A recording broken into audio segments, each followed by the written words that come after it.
ایک اقلیت انسانوں کی ایسی ہوتی ہے جن کے لیے میں دو لفظ اب استعمال کر رہا ہوں، ذہین اور حساس۔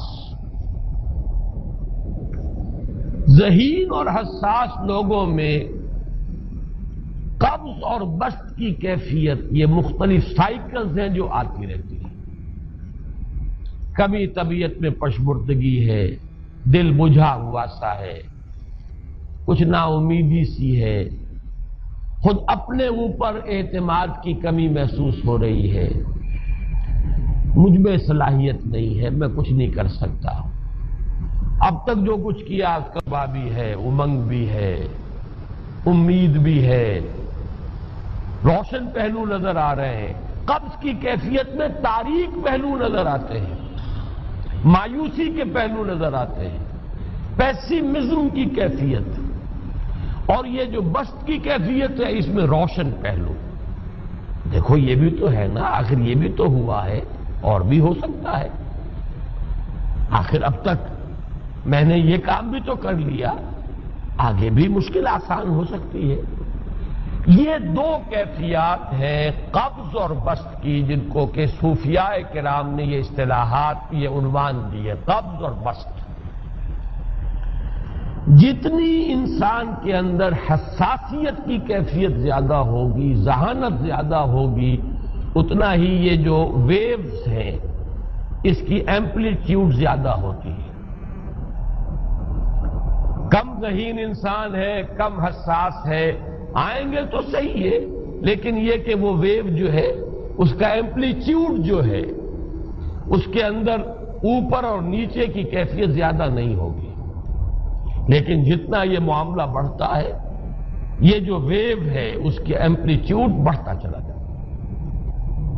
لیکن نارمل انسان کا معاملہ یہ ہے کہ یہ حدود کے اندر رہے، اسی کی ایک کیفیت جو ہے ایب نارمل جب ہو جاتا ہے، یہی ہے جو جدید ہماری جو سائیکولوجیکل میڈیسن ہے اس میں اسے مینیکس ڈپریسو سائیکوسس کہا جاتا ہے۔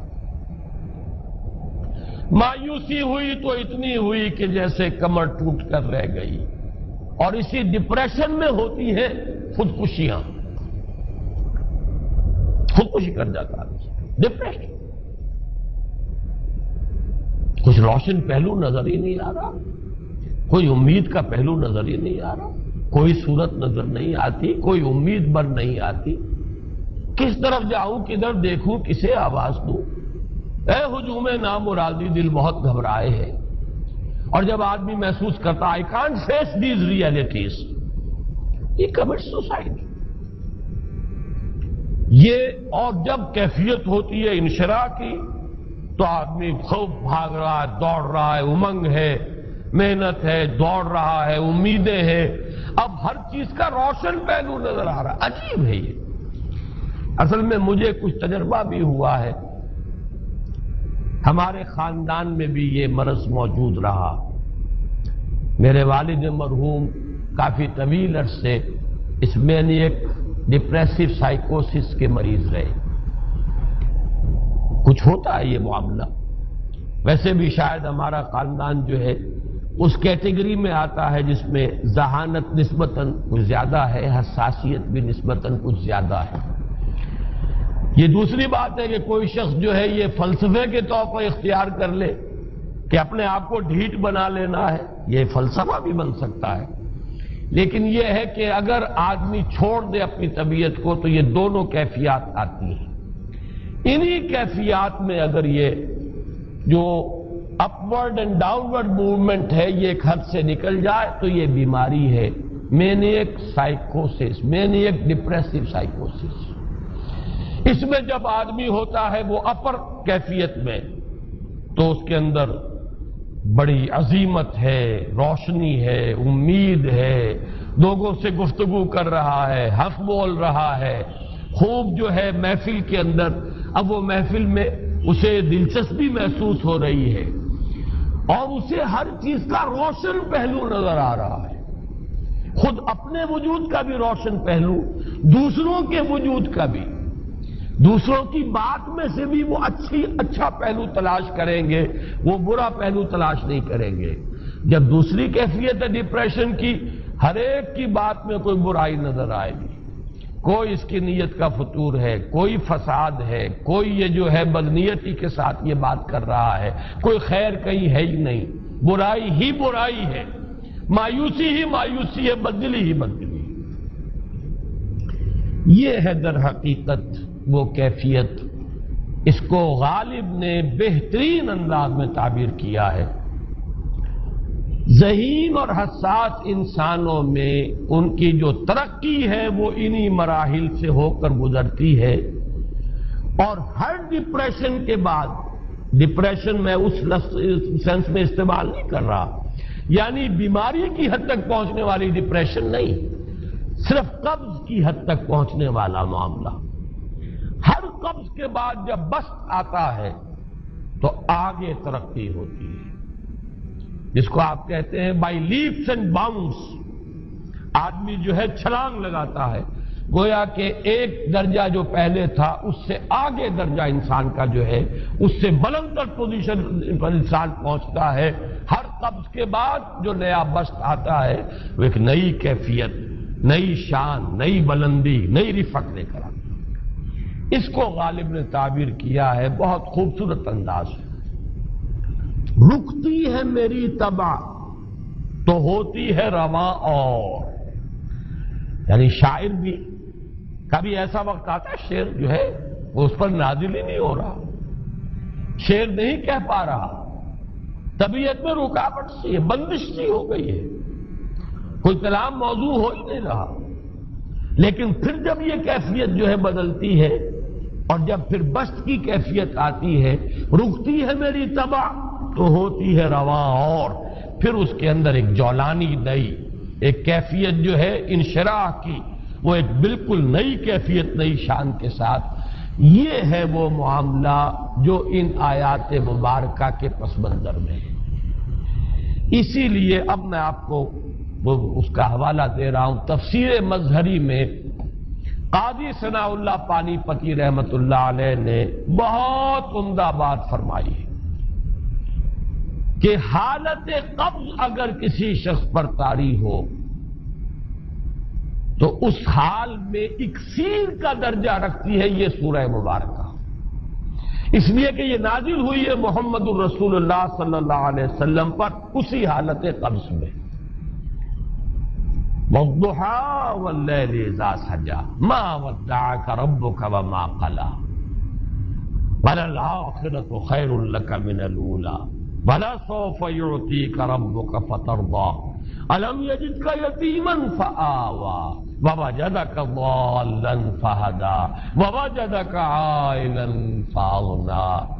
یہ تمام آیات اب معلوم ہوگا کہ جیسے موتی پروئے ہوئے، ایک لفظ قبض، اب اس میں جو بھی واقعاتی اور جو میں نے آپ کو روایاتی جو بھی پس منظر بیان کیا وہ بھی فٹ بیٹھ رہا ہے، وہ خودکشی کا معاملہ بھی آ گیا، اس میں فٹ بیٹھ رہا ہے کہ بخاری شریف میں روایت موجود ہے کہ حضور فرماتے ہیں کہ میری طبیعت پر اس درجے اضطراب تھا، اتنی کیفیت جو ہے میری تشویش کی تھی کہ میرے دل میں بار بار خیال آتا تھا کہ پہاڑ پر چڑھ کر اپنے آپ کو نیچے گرا دوں۔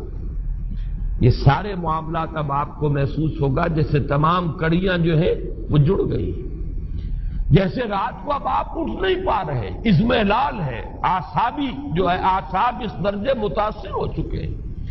صرف یہ ایک احساسات کی کیفیت نہیں ہے، آپ کی قوت فعلی جو ہے، قوت عملی، وہ بھی اس درجے متاثر ہو چکی ہے کہ کئی راتیں گزر گئی اور آپ رات کو نہیں اٹھ سکے، جس پر کہ ام جمیل کو یہ کہنے کا موقع مل گیا کہ معلوم ہوتا محمد تمہارا شیطان تمہیں چھوڑ گیا۔ اب یہ جملہ اپنی جگہ پر اس کی کاٹ ہے یقیناً، اس سے یضیق صدرک بما یقولون، لیکن وہ کیفیت جس کی وجہ سے یہ جملہ آیا ہے اس پر نگاہ دوڑائیے، اس پر نگاہ کو مرکوز کریں گے تو معلوم ہوگا ایک لفظ قبض، یہ قبض کی ایک کیفیت تھی۔ اس قبضی کی کیفیت کا ایک مظہر یہ ہے کیونکہ یہ بھی تو در حقیقت قلب مبارک جو ہے محمد الرسول اللہ صلی اللہ علیہ وسلم کا، اسی پر تو وحی کا نزول ہوتا تھا۔ یہ بھی وہی داخلی احساسات و کیفیات کا معاملہ ہے. یہی بھی در حقیقت یہ واردات قلبیہ ہی کا سارا معاملہ ہے. اس کو آپ خارج سے تعبیر نہیں کر سکتے. نہ ابھی کوئی ایسے مصائب تھے، نہ ایسی کوئی مشکلات تھیں، نہ ابھی کوئی رد و قضا ایسی شروع ہوئی، نہ ابھی کوئی بحث و نزاع کا معاملہ ایسا ہوا، نہ کوئی ابھی کوئی فزیکل پرسیکیوشن شروع ہوئی. یہ سب داخلی ہے کیفیات ہے، اور ان داخلی کیفیات کے حوالے سے ان سورہ مبارکہ کو اگر صحیح سمجھا ہے تو صوفیہ نے سمجھا. وہ جو اقبال کا شعر ہے کہ کچھ جو سمجھا میرے شکوے کو تو رضواں سمجھا، مجھ کو جنت سے نکالا ہوا انسان سمجھا. اور کون سمجھے گا؟ وہ تو سمجھے گا کہ دکھے ہوئے وہ دل کی صدا ہے. وہ کیا ہے جو اقبال کی وہ ایک نظم ہے، پرندے کی فریاد، گانا اسے سمجھ کر خوش ہونا سننے والے. یہ تو در حقیقت ایک دکھے ہوئے دل کی صدا، فریاد یہ صدا ہے. تو یہ کیفیت جو ہے رضوان سمجھ سکا ہے، جو کہ داروغہ جنت ہے. اس نے سمجھا یہ وہی آدم جو نکالا گیا تھا یہاں سے، یہ اس کی فریاد ہے. کچھ جو سمجھا میرے شکوے کو تو رضواں سمجھا، مجھ کو جنت سے نکالا ہوا انسان سمجھا. تو واقعہ یہ ہے کہ اس سورہ مبارکہ کا صحیح فہم اگر حاصل ہوا ہے، وہ امام راضی کو حاصل ہو ہی نہیں سکتا. وہ عقل اور منطق کی گتھیاں سلجھانے والے آدمی ہیں. اپنی جگہ ان کی کنٹریبیوشن بہت ہے. یہ لغت اور ادب کا کوئی خاص مسئلہ اس میں ہے ہی نہیں کہ زمخشری اس میں کوئی جولانی دکھائیں اپنی. اس میں کوئی ایسا اشکال ہے ہی نہیں، نحوی اشکال ہی نہیں. لیکن یہ واردات قلبیہ کا معاملہ ہے، احساسات باطنی کا معاملہ ہے، یہ نفسیات انسانی کا معاملہ ہے. اور اس کو وہی سمجھ سکتے ہیں کہ جو ماہرین علم نفس ہیں، اور وہ ہیں صوفیاء کرام ہمارے ہاں، جن کا وہ ذوق ہے، باطنی کیفیات و احساسات جن کا موضوع ہے کہ یہ در حقیقت حالت قبل